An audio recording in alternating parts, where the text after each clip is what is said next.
Yeah. Good evening, and thank you for joining us for the Richmond Common Council meeting on February the 2nd. Madam Clerk, can you please call the roll? Goss. Here. Lucinda Wright. Present. Here. Larry Parker. Here. Justin Burkhart. Here. Ann Taylor. Jerry Turner. Here. Jane Bumbelow. Here. And Jerry Purcell. Here. Now, the Pledge of Allegiance and a prayer from Councilor Parker.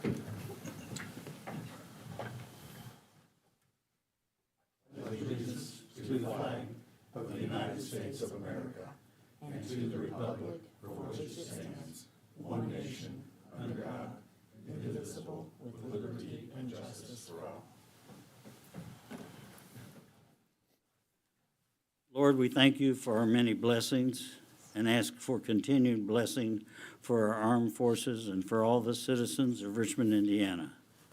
Help us tonight to make the correct decisions on these ordinances, so that these ordinances will benefit all of our citizens and continue to move Richmond forward. Amen. Thank you, Mr. Parker. Thank you. First on the agenda, we will have the approval of the minutes from our meeting of January the 20th. At this point, you have read over, understood. Are there any questions, comments, or concerns? Mr. President, Mr. Purcell. if there are no suggested changes, I make a motion that we accept as presented. Second. We have a motion and a second to approve the meeting minutes from January the 20th as presented. All those in favor, please say aye. Aye. Opposed? Motion carries. Next, we have presentations, petitions, memorials, complaints.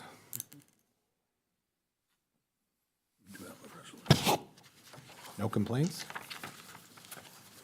All right, we will move on to resolution number 4, 2026. Resolution number 4, a special appropriation resolution amending the 2026 budget. Good evening, Tracy McGinnis, City Controller. Good evening. Good evening.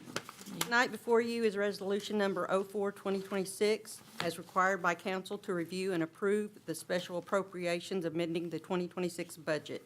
Your approval will allow each department to spend the approved funds for the purchased items listed.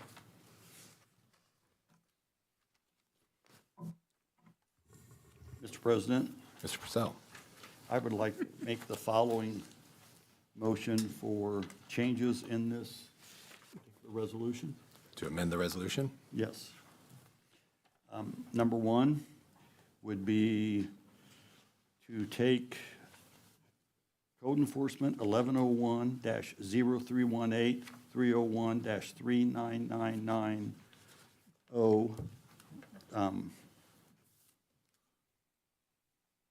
and drop that to $5,000. I'm sorry, it's currently $47,000, reduce that to $25,000.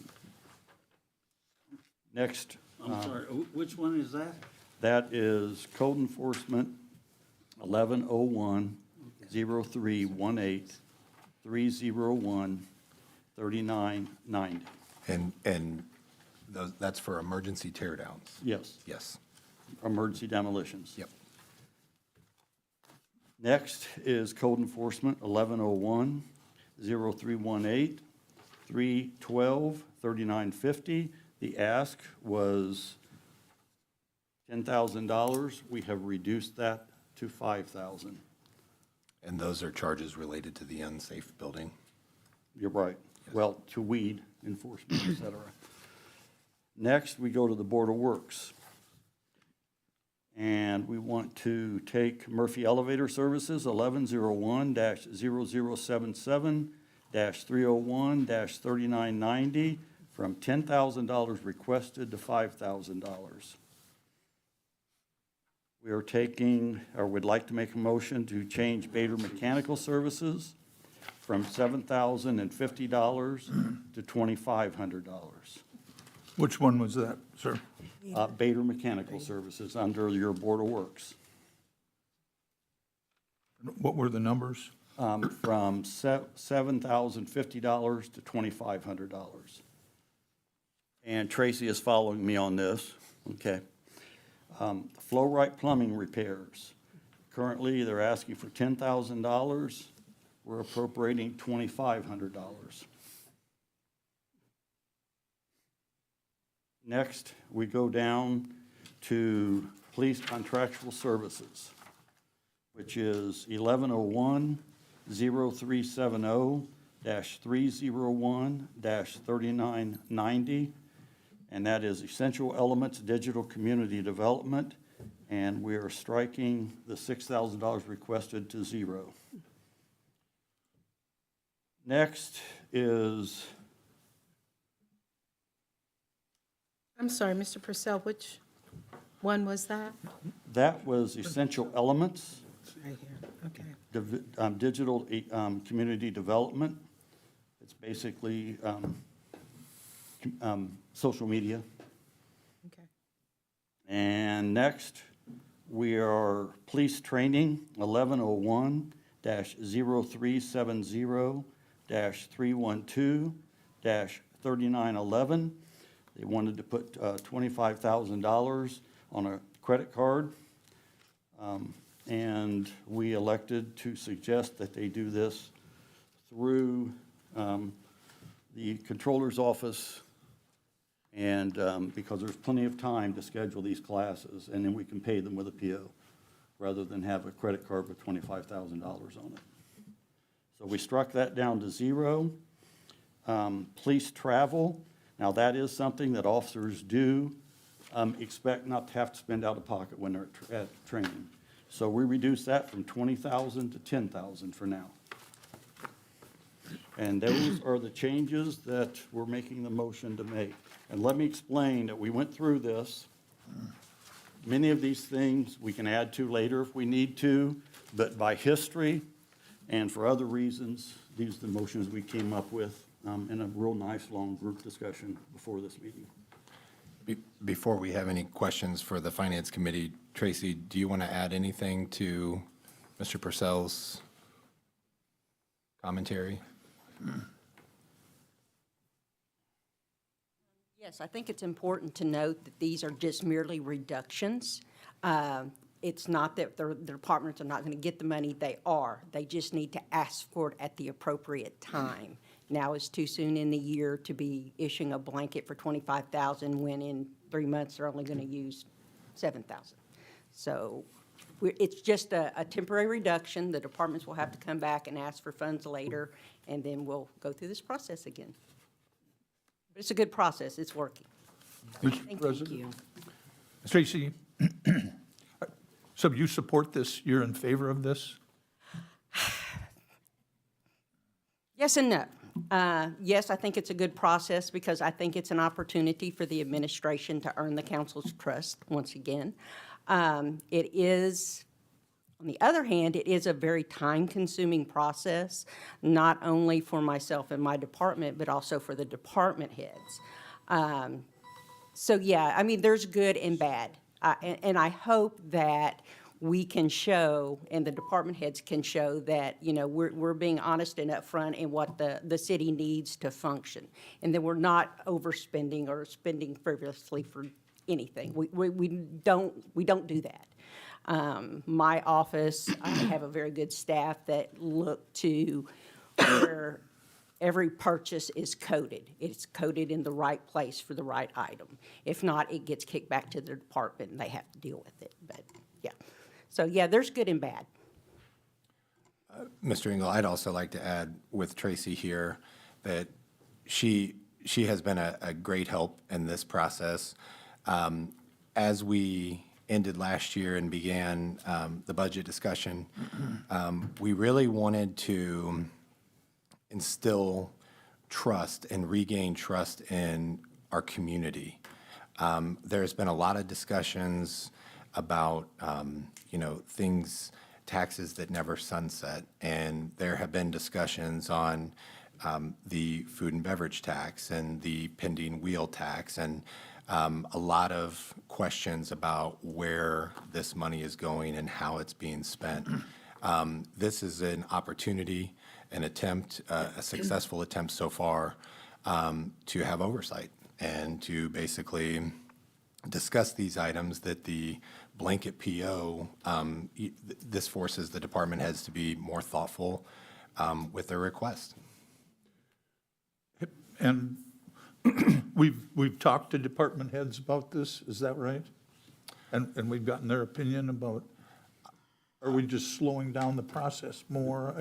I guess I have Yeah, concerns about, that would be a question for Tracy. I know it's a I can learning. tell you that was my very first concern, is slowing down the process. The city, we pay net 30 days. We do not want to go over that. We're very proud of the fact that we pay our bills on time. And we wanted to maintain that, not only for the reputation of the city, but we try to deal with local businesses. We don't want to leave them hanging. yeah. So we have, this process is ever-changing right now. It's a new process. We're feeling our way with some things, and that's why you've seen some of the reductions you've seen tonight, is because we are feeling our way. But I think it's going to be good for everybody at the end.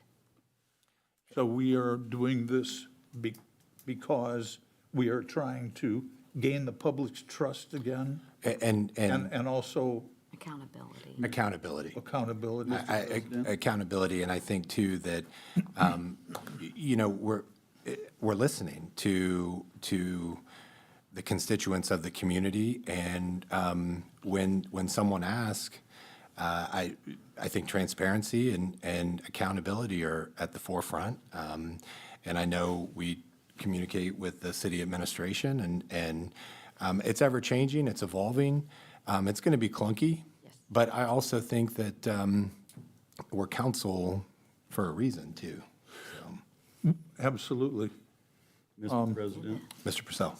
Yeah, this is part of our reallocating the funds out of the 3,000 and 4,000 accounts to the council's account. When you say "we," who are you referring to? The council, when we voted for this year's budget, this is part of the process that we voted for. And as I said tonight, the first meeting we had on it, we kind of expanded what we can do to make it smoother. And then tonight, we had to restrict and pull some things in because it was getting too out of hand. Because if we're not going to look at it, if it's going to be put in blankets, $25,000 without knowing what it's being spent on, we're right back where we were at. Yeah. That's not the controller's responsibility to, We are the financial body. we are, but we have a controller also as Yeah. well, who's And we certainly more qualified than us and. Well, I wouldn't necessarily say that. She's very qualified, but we are the oversight body, number one. Yeah. Number two is money was spent that we did not agree with, but we have no control over when it's all given out at the first of the year. We have no control over that. And we've decided to take a little bit more control and make sure that money is spent where they tell us they're gonna spend it, instead of just moving it around at will once we appropriate it at the first of the year.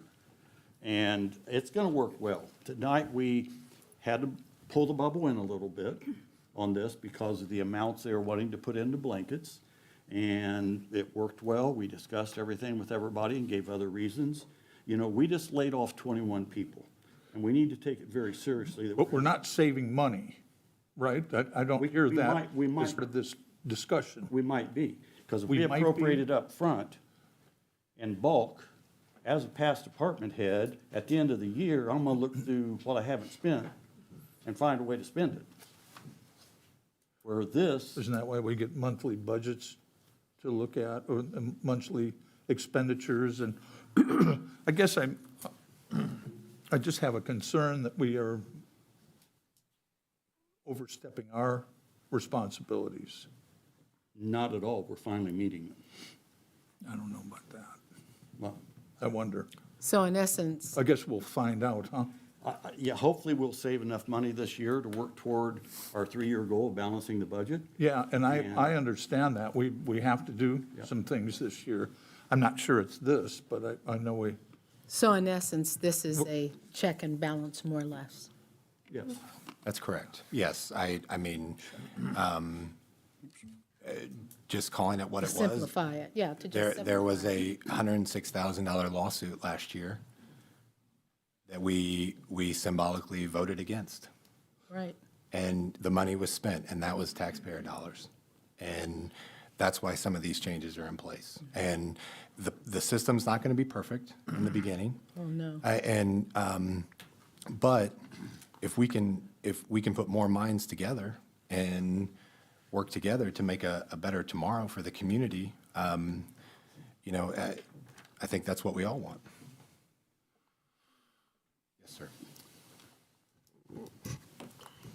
I think that it's probably a good idea for some of these things to take place, and I understand what you're saying about that we want to pay on 30 days. And since we meet twice a month, if some of these, for example, if the plumbing would be fit 5,000, we'll still be able to approve that additional and make it by the 30 days, because I agree with you, we need to pay our bills on time.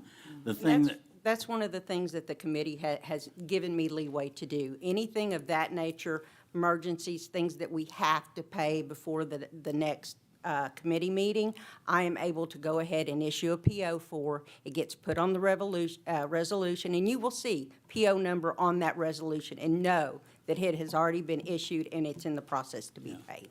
in that regard, I think that's a good idea.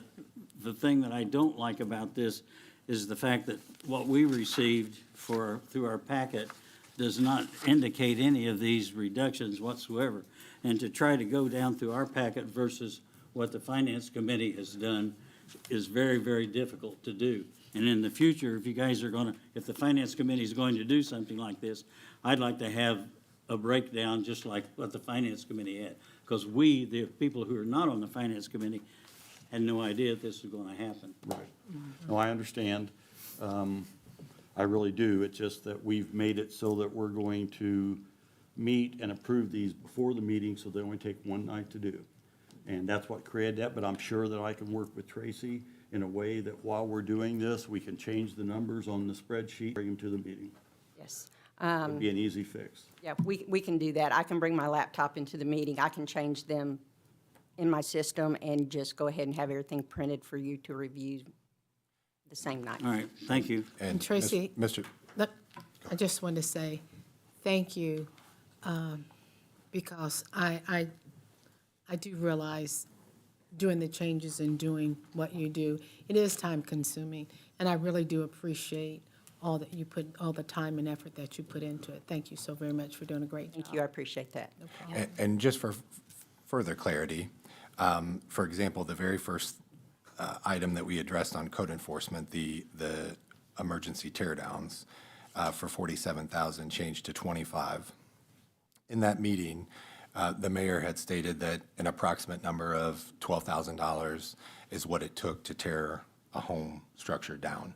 And so the committee discussed, and by at least allowing for a 2-week window of time to times that by 2 and round it to 25,000. So instead of a 47,000 sitting there appropriated, 25 was appropriated. So they can tear 2 homes down. And then if this committee meets, and will meet in 2 weeks later, can discuss if there's more money needed to be appropriated. It's a more hands-on approach. It is less of just a blanket allowance. And, you know, I feel like accountability and oversight is what that is. But I know it's going to be more work. Mr. President? Yes. I would think before we'd make a decision like that, we would know how many houses were torn down last year and any kind of estimate Mr. President? as to how many would be torn down this year. So basically what we Rather did, than making more work for the controller and for council. so we looked at, get us enough money so we can operate for the first 3 to 6 months of the year, and that's what this does. So when we get to June or July and something else happens, we can come back for the rest of the money. So the rest of the money is still out there, it's not appropriated yet. And doing this way is more transparent, and it's more working with the council, and that's all fine, that's great. And in the past, when we didn't do it this way, the money still wasn't necessarily spent. It was at the budget, it was in the fund at the end of the year. Especially when you look at these vendors, when you do a PO for a vendor, the department can't just spend that money unless the vendor has an invoice. So, but we came up with some really reasonable approach.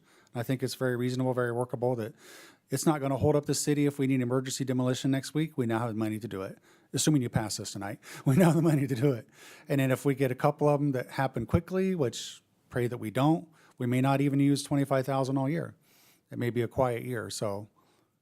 And to your note about, looking at how many houses was last year and so forth, we did that during the budget process. So when Matthew did the budget for this, he looked at the number of homes that we had to Demolish. work with, in 2025. And so the 47,000 was based on that number. So that was actually taken into account at that time. And obviously, it's a concern that we're looking at those numbers in what, July, August, September? We don't know what the rest of the year is going to bring. Right. What we have to look at during budget is we look at June 30th, which is the half year. Right. So we know what the first half of the year entailed, and then we have to kind of use our best judgment to determine what's going to happen toward the Okay. end of the year. And history plays a lot in that because there are a lot of items that generally don't take place until the end of the year. So we actually have to go back a little further sometimes to look and see what the trend is going to be. Okay, all right. And Mr. Engel, just lastly, I would say that this wasn't an intent to hold anything up. And it's not an intent to make more work for anyone, but just simply to have more engagement and work together. And I think that the discussion was fruitful. I hope that, now it's some planning, some 2-week out planning.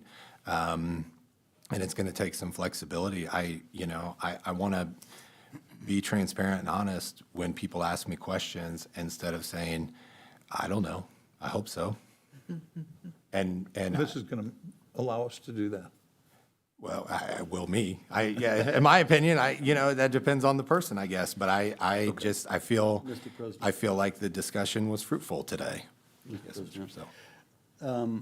This was as a response to our vote that we took, that we've talked about it.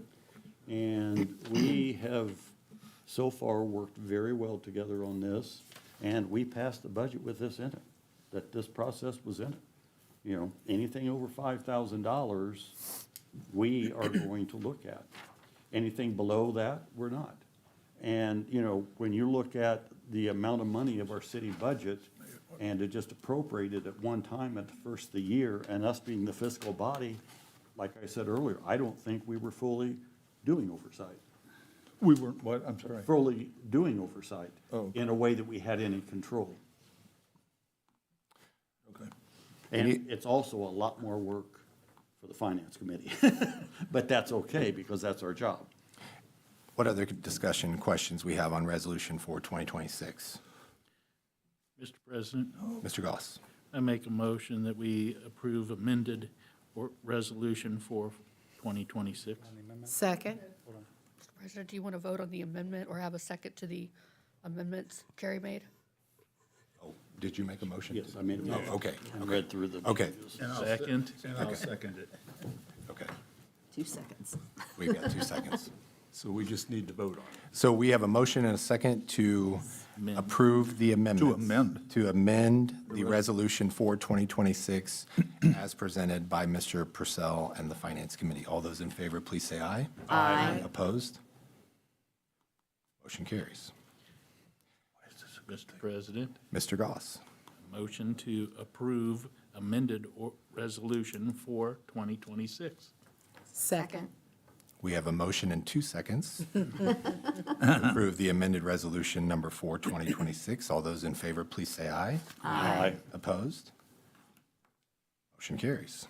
Thank you. Communications from the mayor. Thank you, Mr. President.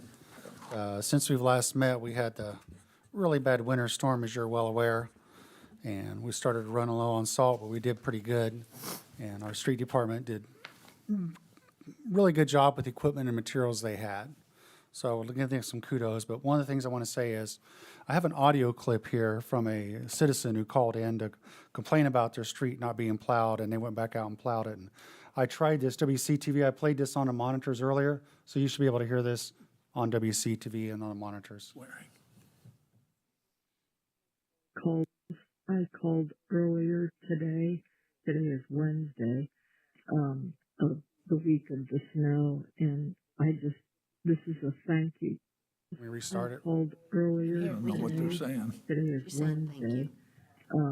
of the week of the snow, and this is a thank you call, because I called you, and I called the road number, like the Richmond Road number 2, and you guys came and plowed this road, and I don't know who to get this message to, but I just want all of you to know that the way you do your job is how I do mine. And it was a great comfort to know that you heard my recording and that you listened. And thank you so much. Tell the mayor I've never met the person. We just moved here from Batesville. We love Richmond, and we've never met a sour person, and we feel blessed that you did that for us and for our neighbor with the heart problem, in and out of their house. So thank you so much for listening and for acting. God bless all of you and the work you do. That wasn't about the mayor, that was for everybody. We had, Mr. Mayor. as you can imagine, we had quite a few calls, so that was one of the more positive ones. They don't always call back and show appreciation, so she had called the mayor's office and the street department, and by the time I called the street department, says, oh, we're going back out there today, this was the second day, and get it taken care of, and then she left that message, and I want everybody to hear it, so I played it for department heads today, the street department, so he has several more like that, so even though it may have taken longer, and it did, because it was so cold and there was so much snow, and we're so short on salt, but the whole state, so we had a phone call with the governor's office on Tuesday. The whole state is short on salt. Cargill has the statewide contract, and NDOT is short on salt. Everybody's short on salt. And then if you had any extra salt, of course, it went south who didn't have salt and wasn't expecting all this. So I think we did a really good job. I just wanted you to hear that. And that's everybody. That's approving the budget to give the street department money to pay overtime last weekend. You're in this too. We're all in this together. I also want to mention the Meltdown Ice Festival and Saturday night fireworks were all well attended.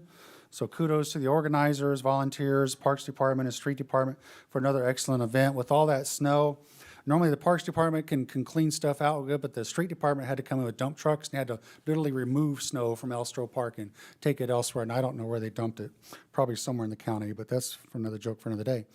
One of the things, watching the fireworks Saturday night, I don't know if how many of you were out there. It was really cold, but it was still kind of fun. It dawned on me and some others there, we were talking, next year at this time, there'll be quite a few people living in apartments downtown, and this will be right out their window.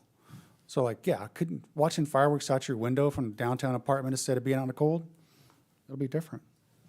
Denise wanted me to mention or remind people about the Winter's Farmers Market. Saturdays in the Star Jeanette Building, 9 a.m. to 12 p.m., so that's going on again.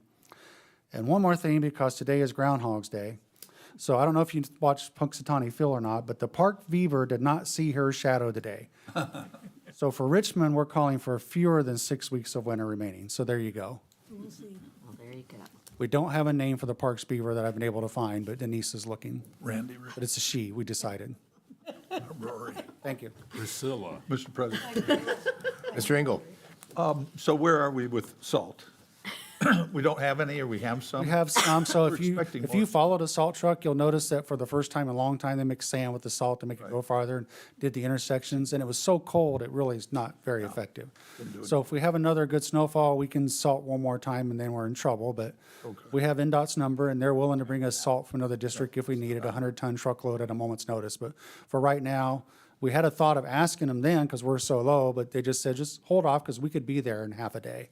We could be there in time if you need it, because they do have other districts that have extra salt around the state. So that was kind of neat, getting a call from the governor's office and willing to give out, lend a hand if we need it, knowing all the cities that use the same vendor probably had the same problem. We haven't had salt delivery. The last 2 orders have not been fulfilled, and the first order that's not been fulfilled, that was before Christmas. So we're now into the second months of not getting our salt delivered, so yay.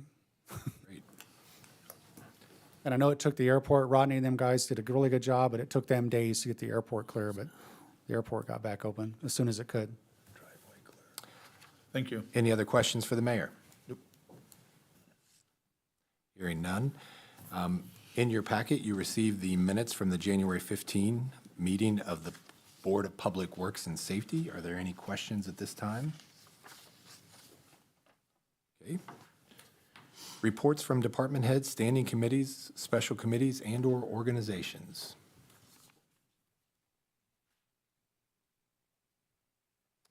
Okay. Ordinances on first reading. Mr. President, Mr. Goss. I make a motion that we suspend the rules and read ordinance 8, 2026 by title only. Second? We have a motion and a second to read ordinance 8, 2026 by title only. All those in favor, please say aye. Aye. Opposed? Motion carries. An appropriation ordinance authorizing the submittal, acceptance, and appropriation of a grant from the Indiana University's Environmental Resilience Institute. You. Hi, good evening. I'm Allison Zeidel. I'm a member of the Environmental Commission. I've spoken to you many times, and I'm back again. I'm here with Thomas Hill from I&D and Laura Carnes from Parks Department. They'll be available for questions after we're done here.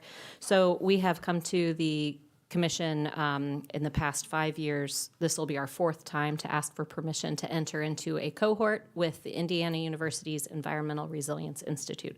This is Bloomington IU, not IU East IU.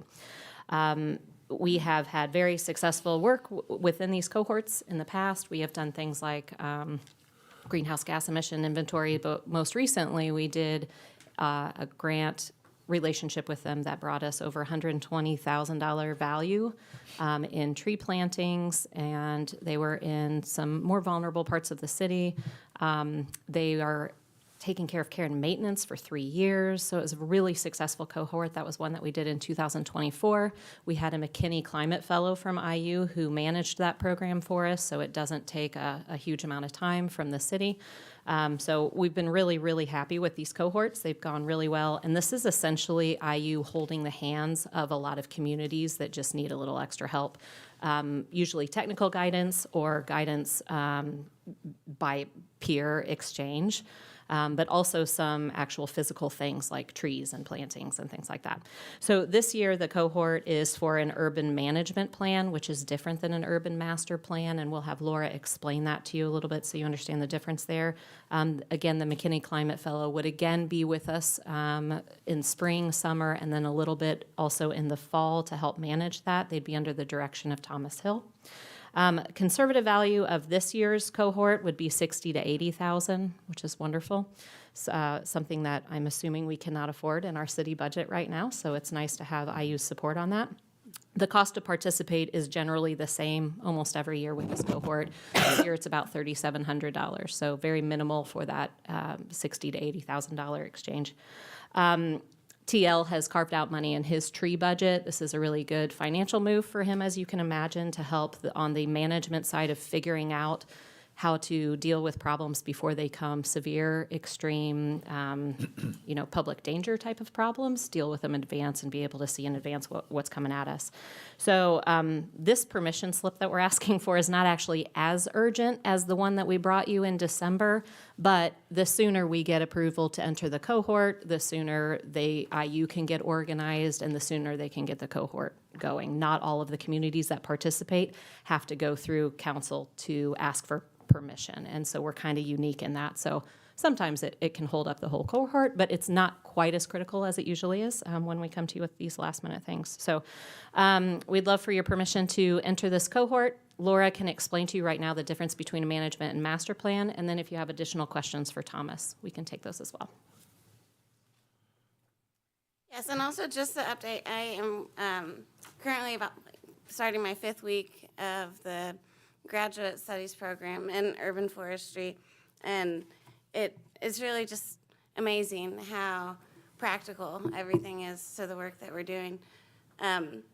The first class that I'm taking is urban forestry planning, policy, and management. So all the things that we are dealing with and trying to continue to move the tree program forward in Richmond. So IU has suggested a master plan, but because of the other work that I'm doing, and also the fact that we are, as we speak, our inventory is being done. So in the next 2 months, we will have a complete data set and picture of what Richmond's publicly owned trees look like. And I don't think that that has happened since probably the early 90s, and I can't really find great records of that. So the desire, I think, and our need is the management plan instead of the master plan. The master plan has more of like a long-term strategic planning framework, and I think one of my biggest hesitations about the master plan was just the time frame of the cohort. I think in order to really put together a master plan, it's going to take more than a year to get the stakeholder involvement and community feedback that we need. But with the inventory being complete, so a management plan is more the nuts and bolts of how are we prioritizing the maintenance that we're doing on our trees. And I think that now is the time to really look at that, and like the inventory will give us data about the types of trees that we have, the conditions that they're in, you know, how safe they are for our residents. So I think the best use of this cohort is taking all the pieces of the puzzle that we've started so far and really helping to guide them into a cohesive strategy for maintaining our trees for the next 10, 20 years. And we should give kudos to IU for allowing us to change what the cohort actually is to fit Richmond. And we've built up trust with them for a long time. They've seen us perform on what we have promised to do. And so they were okay with us changing that, and they will continue to help us and hold our hand like they would with all the other cohort members. Yeah. Allison or Laura, is this identification only of the trees and the potential problems that are going to take place, or will this be any sort of work on those issues? There is some goal implementation towards the end of the year. So after the fellow goes back to Bloomington in the fall, they'll continue to work on some of the implementation. But so the components of a management plan are really, it would be involving the Street Tree Commission to help define a vision and goals for the urban forest. What do we want the urban forest to look like 20 years from now? Those are things we need to talk about. And then what are the objectives in order to get there, and then the action steps and the strategies. So kind of like here are the pieces and what we need to do would be the goal for the deliverable. Gotcha. I also just wanted to mention that my first larger assignment was due yesterday, and it was an urban forestry gap analysis for the City of Richmond. So looking at where the urban forest, where it started. I mean, it has history that goes back to 1914, which is really interesting, but kind of where we are now and where we want to be, and then some steps based on best practices. This is all research-based on how we could get there. So if anyone wants to take a copy, you by no means have to read my research paper. Is it electronic? I do have electronic Okay, ones, too. yeah. Can't kill trees and save trees. We appreciate you thinking about that. Are there any questions people have about this cohort? I have a question. Mr. Parker? Yeah, I have a question. It says, I'm not clear on it, it says $3,700 match Yeah. for funding up to $80,000. Yeah, so So is this like, is it $3,700 regardless of what you get? $3,700 is all it's going to cost us, but the value of the cohort is probably between $60,000 and $80,000, and that's technical support they're offering. It is the management of the fellow. It's the fellow's expense. It is helping with the tree planting event. We'll do kind of an educational event in the fall that kind of ends the piece of it. So there, the $80,000, the higher end, is if we were doing a master plan. A management plan's a little bit cheaper, so the value isn't quite as high as if we were doing the master plan. So we're investing $3,700 for a return of between $60,000 and $80,000 based on their technical What support. if you don't get the grant? We are, Does it cost you $3,700? no, we are automatically in. This is a permission, we're asking permission for IU to accept us. We're asking for permission for you to allow IU to accept us. We're automatically in. We have built up trust with IU. I think that's a lot of years of you all allowing the commission to do these cohorts. So they have automatically allowed Richmond to be a part of it. We've already applied and said to them, there's no movement unless the council approves this, and they understand that. How assured are you of getting this 100%? 100%. Okay, thank you. 100%. Those are good odds. They're pretty good odds. I mean, I would take them. I think if I were a betting woman, I would take them. Mr. Purcell? Yeah, while you're addressing this, I would hope that we can start looking at, along with the long-term plan, leaf pickup. Because this does create quite a bit of work, which is, I love the Tree City concept, but I know this year, because of weather changes, et cetera, that the sanitary system or the stormwater system was blocked, et cetera, and I hate to be this guy, but I've had lots of calls about the leaf pickup. So No, it's a good point. add that in if you would, please. Yeah, I think we would love, actually, for council, knowing what your constituents are concerned about or excited about with trees and everything that goes along with them. If you forward that to the Environmental Commission, and Bill is our council representative on the Environmental Commission, we can ensure that the climate fellow that is kind of prioritizing and help to think through that stuff does a little bit of research and work and tries to help figure that out. Now, obviously, there are budget constraints that, they can't order more tree or leaf pickup, but to ensure that there are certain types of trees that are not planted and things like that is certainly something that that makes sense in this cohort. Yeah. Thank you. Yeah, absolutely. Any other questions? Mr. President. Mr. Engel? I did have a chance to sit down with Laura and Thomas and talk about this. Councilwoman Bumbelow was with us. And it seems to make absolutely good sense to do something like this. I do support it, and I thank you for all the work that you've done on it. And I think it's a progressive thing for the city to pursue. Another quick note is that these two will be doing most of the work with it. I am contracted by IU then to help with community engagement through all of their cohort cities.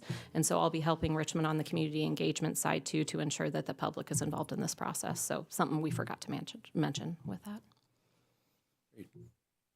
Yep. I was just going to add that I think that there are several components to good urban forestry program, and we're really going to try to help Richmond get there. But planting is one of them, pruning and maintenance is one of them, storm preparedness. So how to, if something emergency was to happen, if a tornado was to go through Richmond, are we ready to be able to handle that?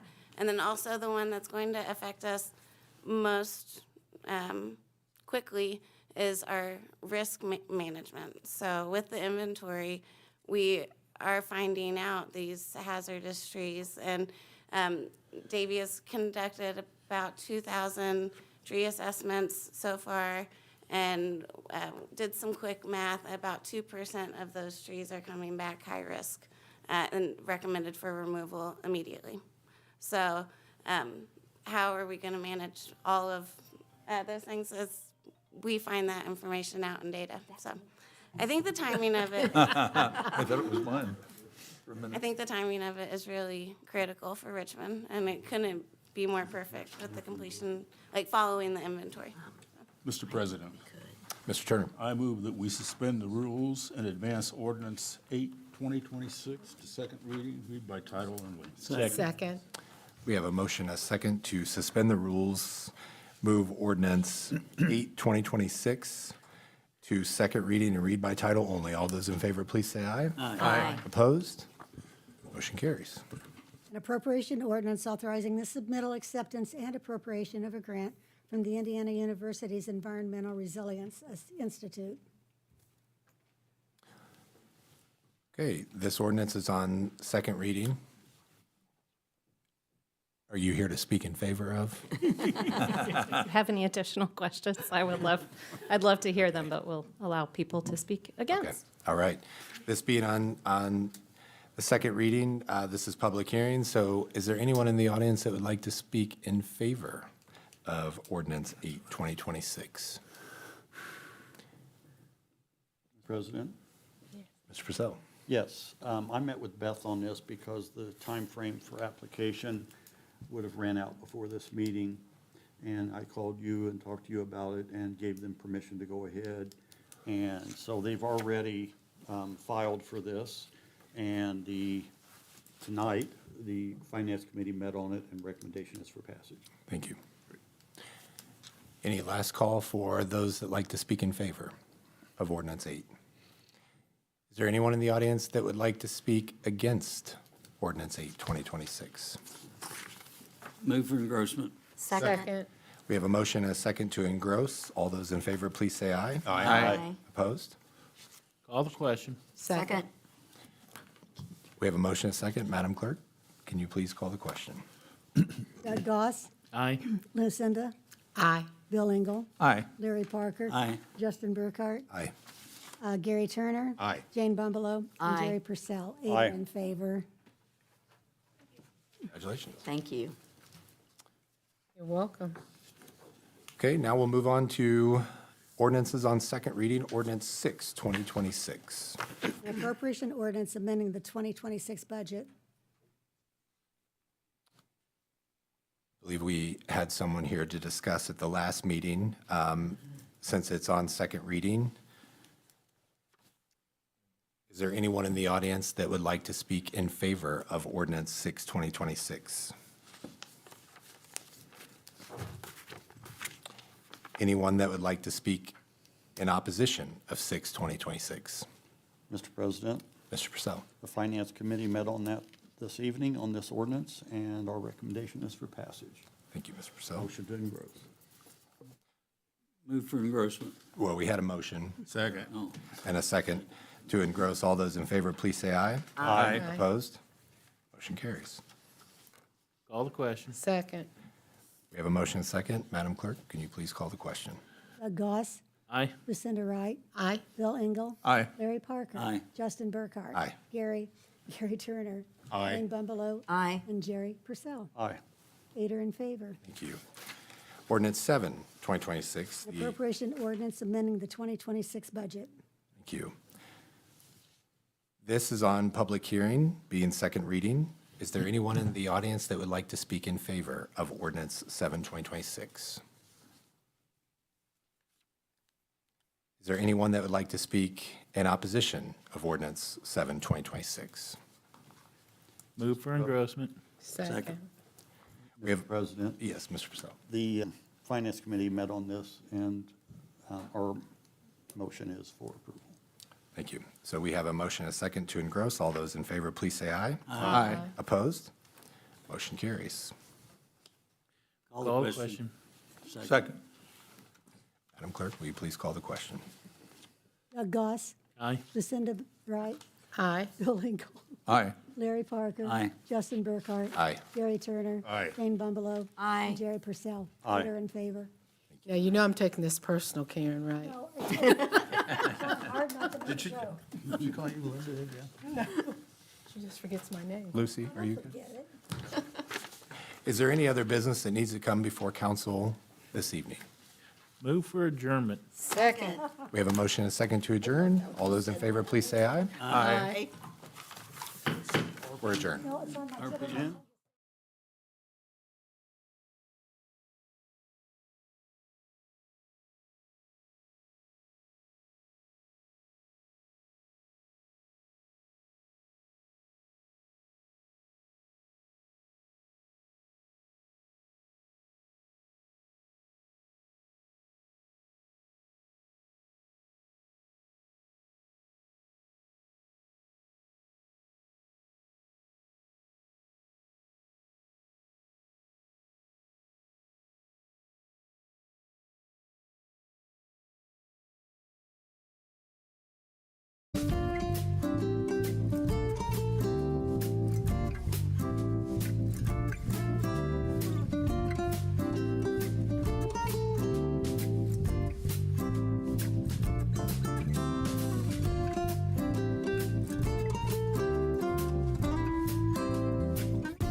watching WGTV Channel 11, part of the Whitewater Community Television family of stations.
Good evening. Welcome to the Richmond Power and Light Board Meeting for February 2nd, 2026. Clerk, please call the roll. I lost my sheet. Justin Burkhart, Here. Lucinda Wright, Present. Bill Engel. Here. Barry Parker. Here. Doug Goss. Here. Ann Taylor. Gary Turner. Here. Jane Bumbelow. Here. Jerry Purcell. Bills to be approved. Mr. Chairman, Yes, Mr. Finance Committee has reviewed the bills and moved for approval of $7,558,441.29. Second. We have a motion and a second to approve the bills in the amount of $7,558,441.29. All in favor, say aye. Aye. All opposed? Doug, are you going to approve the minutes? Yes, we will. Thank you. That was next. Approval of the minutes for January. Mr. President? Yes, Mr. Purcell. Yes. In review of the minutes, if no one else has any modifications or changes, I move that we approve as presented. Second. We have a motion and a second to approve the minutes for January.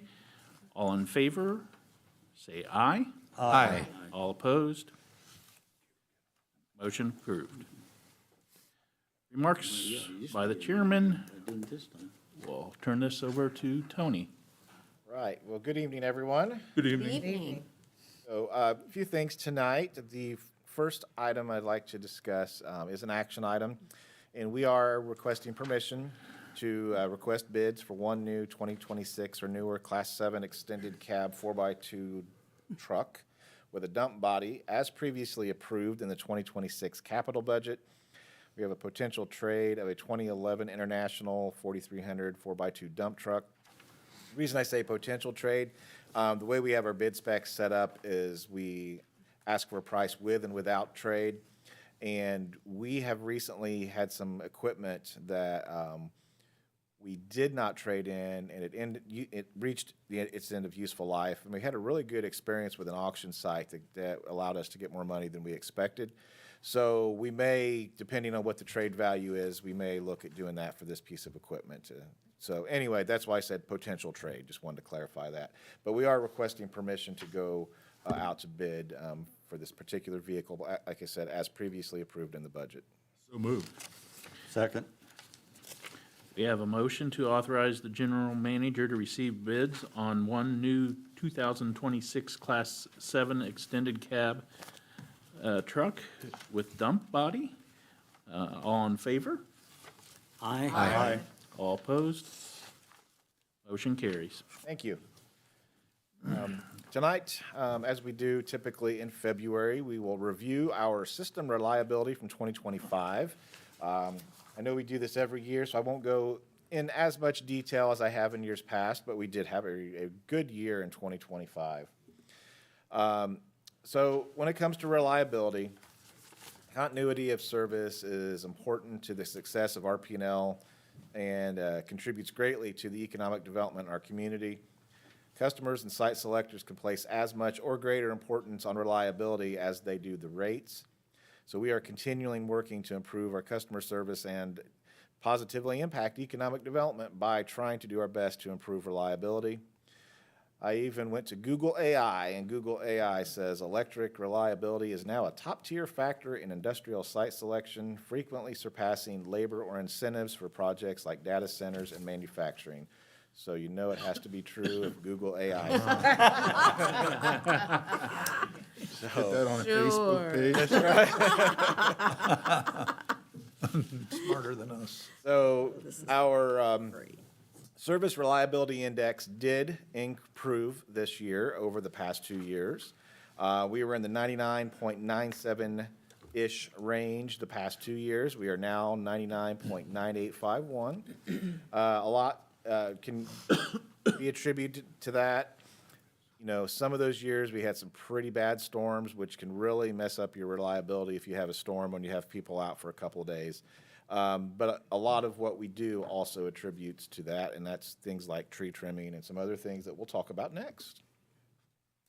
This shows our reliability month by month.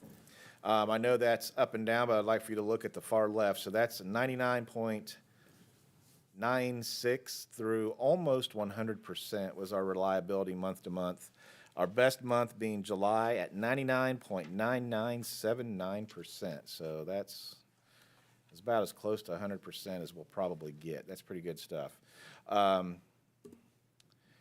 So we had our top 3 causes of outages. And actually today, I always give this to Mary to proofread before I print these. And if one letter in misspelled in outages turns that into outrages. so it works both ways. Outages do cause outrages. So the top 3 causes of outages in 2025 were tree-related events, weather events, and equipment electrical failures ranked 3rd.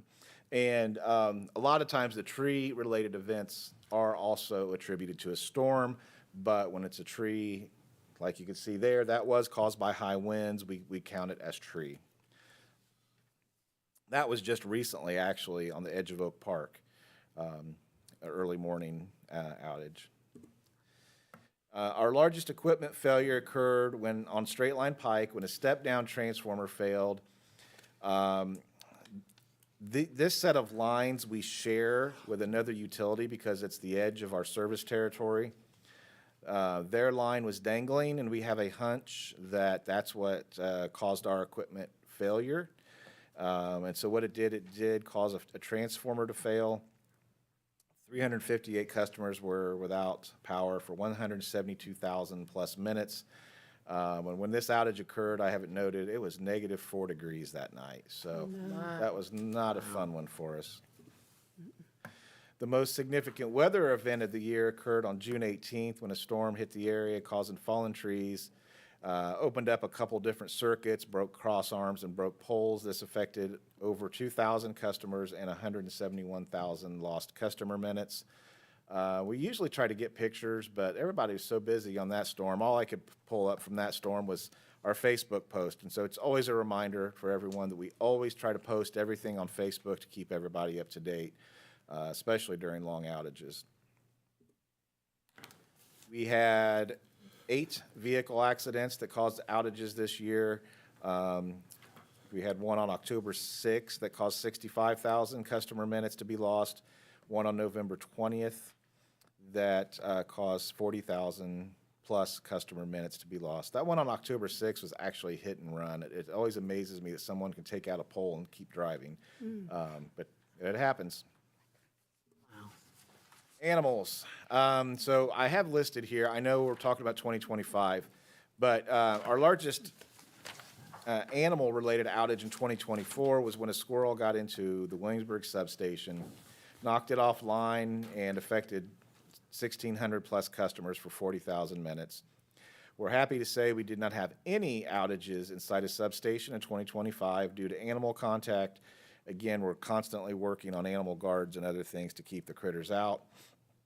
So our total animal contacts for 2025 were about 1,100 customers and about 40,000 lost minutes. Again, we're always trying to improve that, but that's less than that one single outage in 2024. So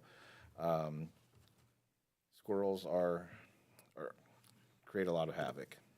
Speaking of which, oftentimes people will say, hey, my lights blinked. Why did that happen? That's because one of our circuit breakers operated and locked back in. So usually what you'll see leading up to a sustained outage is your lights will blink 3 times, and if they stay out the 4th time, they're probably going to stay out. That means that circuit breaker's locked open. But anytime we have a blink, we go out and we try to research it because we want to make sure we know what caused it and if we need to repair something or if there's something we can do better. So we track all of our breaker operations, and we were down this year. We were in the 150s last year. It was 123 this year. Main source of breaker operations, once again, were squirrels at 29. Unknown at 28. So unknown is most likely either an animal, and we just didn't find the body, and I'm not trying to be morbid, but we try to find the body to prove what the source was. Or like in a windy situation, a tree branch or something touches the line and causes the breaker to operate. Some honorable mentions this year. We must have had a family of geese. Notice had a family of geese, but they caused 4 breaker operations in March and April. And another honorable mention, we did have a Mylar balloon this year that also caused us some trouble. But reliability doesn't happen by accident. It is an investment in our people, training and retaining talent. It's a very technical field, and we have great staff, so they make all the difference. Maintenance, ongoing upkeep, monitoring, and systematically upgrading our equipment infrastructure is important. Maintenance when it comes to tree trimming, it pays dividends. I don't want to jinx this, but we've had a lot of wind in the last few months, and we've done pretty darn well compared to previous years when it comes to trees and winds. Data collection, we are always collecting data and analyzing that data so we can plan and take action on making repairs or looking at things that we need to improve.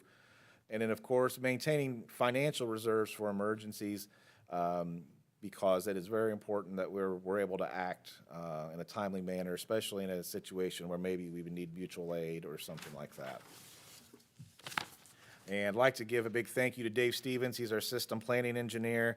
He tracks this information monthly and then puts together a report at the end of the year, compiling all the data. So big thanks to Dave. So do you have any questions on system reliability? Mr. Chairman. First of all, I'd like to go back to the vehicle and the selling of the used vehicles. Thank you for your due diligence on that. Oh, yeah, no problem. Yep, and as far as what people need to understand is usually you look at a graph and you're seeing from 0 to 100%, your graph has about a 0.5% allowance in it. So it's kind of deceiving when you look at it. It's amazing, absolutely amazing. Yeah. So appreciate you pointing that out, yes. That we have a good crew and try our very best to keep reliability at the top, so. Any other questions? Hearing none, I do have one more item to cover, and I'll keep this kind of brief, but it's pertinent to our situation with the cold. I don't know how many of you noticed in the news media these different articles. This one, top left, it's from an REMC. Members urge to conserve energy, Centerpoint, grid operators seek conservation. Another, I think this was an X post on Centerpoint talking about MISO asking for folks to conserve energy. I guess I wanted to explain a little bit about that if you're ever questioned. So MISO is a regional transmission organization, and so is PJM. So what that stands for are a regional transmission organization. They're nonprofit entities that manage the multi-state high-voltage power grids to ensure reliability, efficient flow of power, and oversight of the wholesale markets under FERC or federal oversight.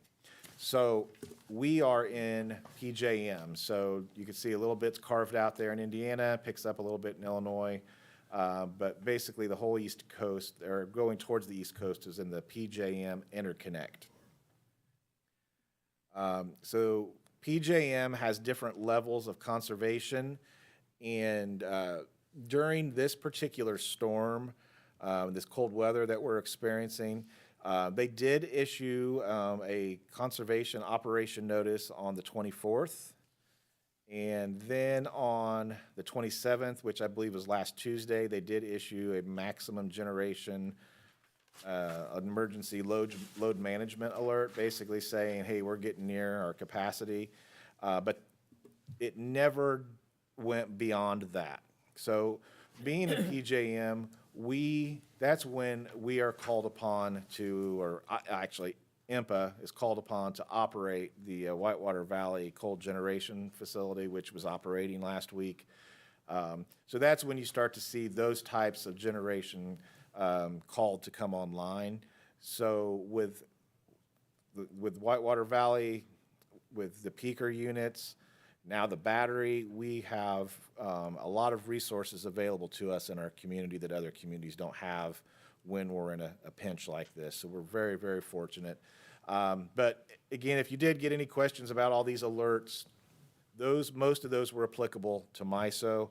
They went a little further down on their chart than the PJM customers did. And just if you're into this kind of stuff, this was the fuel mix on that really cold day last Tuesday. All those big bottom blobs, those are your base load power, nuclear, then coal, and then the brown is gas, which it can be adjusted accordingly. Some things that are a little unique during this, that were unique during this time, it's hard to see there, but there was oil, some places that were burning fuel oil, multiple fuels, could have been anything from plants that were called upon that use diesel or other products. And then gas increased, of course. It's a dispatchable resource, so it was used more. Solar was about the same, wind was about the same, but again, interesting that, a few of these other things were added to the mix once resources became tight. So we are kept in the loop on what's going on. IMPA sends us notices when there is an issue, when there is any type of alert, and gives us guidance.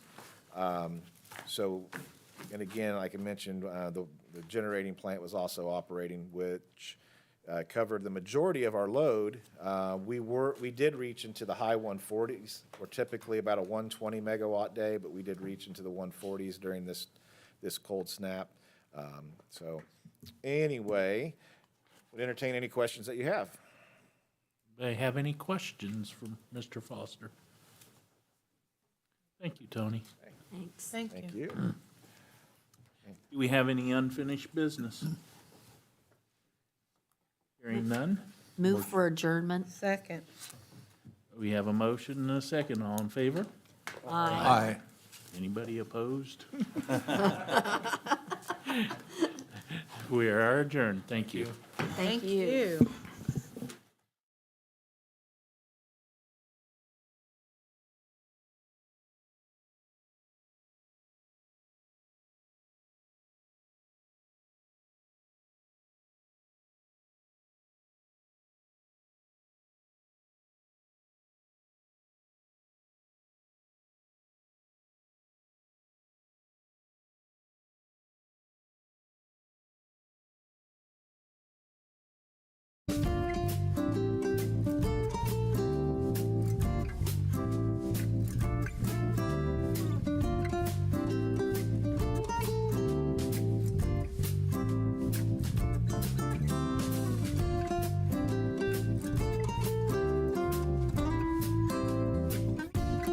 You're watching WGTV Channel 11, part of the Whitewater Community Television family of stations.